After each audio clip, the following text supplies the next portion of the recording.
A handwritten letter. It could be seen as a relic of a bygone era, outmoded by emails and texts, but it can also be much more.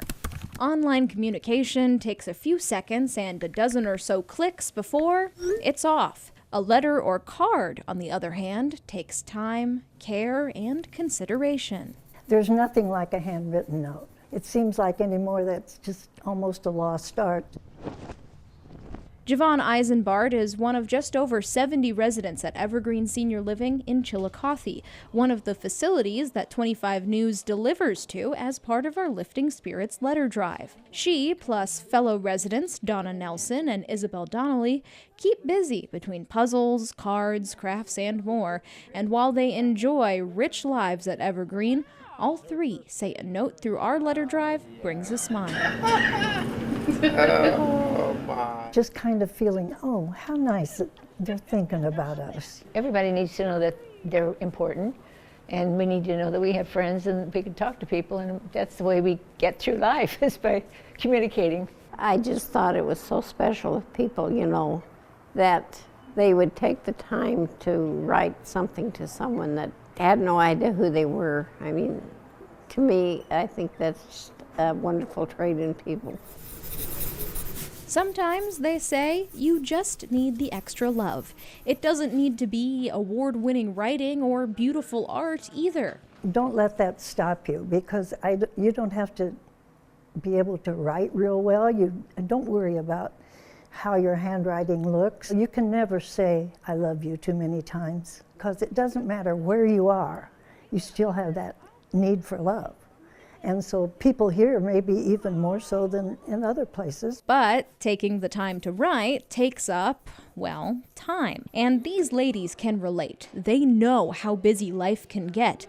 Javon taught home economics in Wyoming for years and still keeps up with her students. Donna raised 4 children and now has nearly 24 grandchildren and great-grandchildren across the country. And Isabel raised 11 kids, 7 of her own and 4 from foster care. Still, they hope someone chooses kindness in the hustle of everyday life. If you put yourself in the resident's place, you don't know if these people have any family around. You don't know their circumstances. I think there are a lot of people who don't have many people visit them, and they just want to stay in their room, and I think you need to pull them out of that and make sure that they know there's somebody who cares. In Chillicothe, Lizzie Siles, 25 News.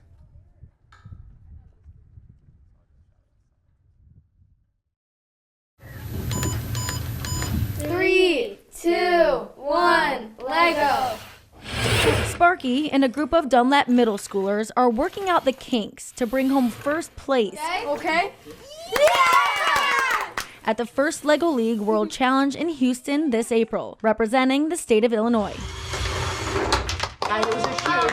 So the 500 gets whittled down to like the top 2, which is basically the 0.5% of all of like Illinois is what will make it to kind of the world stage. First LEGO League is a nonprofit that encourages kids to take up careers in STEM. Since August, these kids have perfected their AI robot and researched a real-world solution to present at the championship, so that we can produce the energy that we need in our Savoy.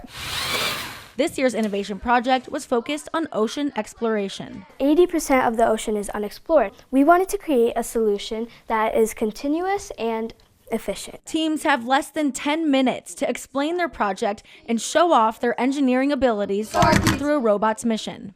Last year, we used block coding, but this year we decided to learn and use Python. But it's more than bringing home the hardware. To both of the teams combined, they actually mentor other teams as well. In the Peoria area, there's a lot of like new teams trying to come up, right? It's more of an encouragement for other teams in the Peoria area to say, hey, we can do that too. Steve Roosevelt walked these hallways in 1955 when he was just 12 years old. Yeah, it looks exactly the same.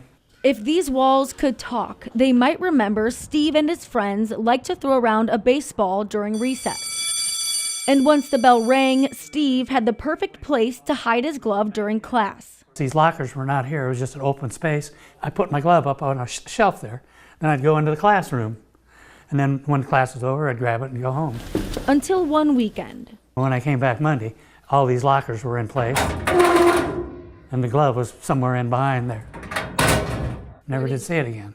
Steve didn't share that secret for years, worrying how his dad would react. I wonder how the old glove's doing in the wall. Like a time capsule, the glove stayed hidden, even after the Washington Park District took over the old middle school building in 2005. 2 years ago, staff started some renovations. Myself and one of our maintenance guys were up in the ceiling tile looking around and pulling cable, and I shined my light down, and I was kind of like, that's weird. So I just reached down, picked it up, and it was an old ball glove. McMiniman spent weeks trying to find the owner, whose name was written on the wrist strap, but gave up. Until recently, when he decided to pull it out one more time in front of the district's landscaper. I said, Steve Roosevelt.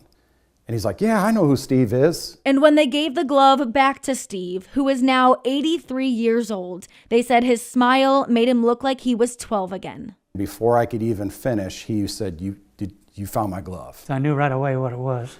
Never would have ever thought that would happen. A time capsule, kept in the walls for decades, seeing generations of students come and go, until the time that the walls of the old Washington Middle School started to talk. They've taken the history that they've confined for the last 70 years and gave it back.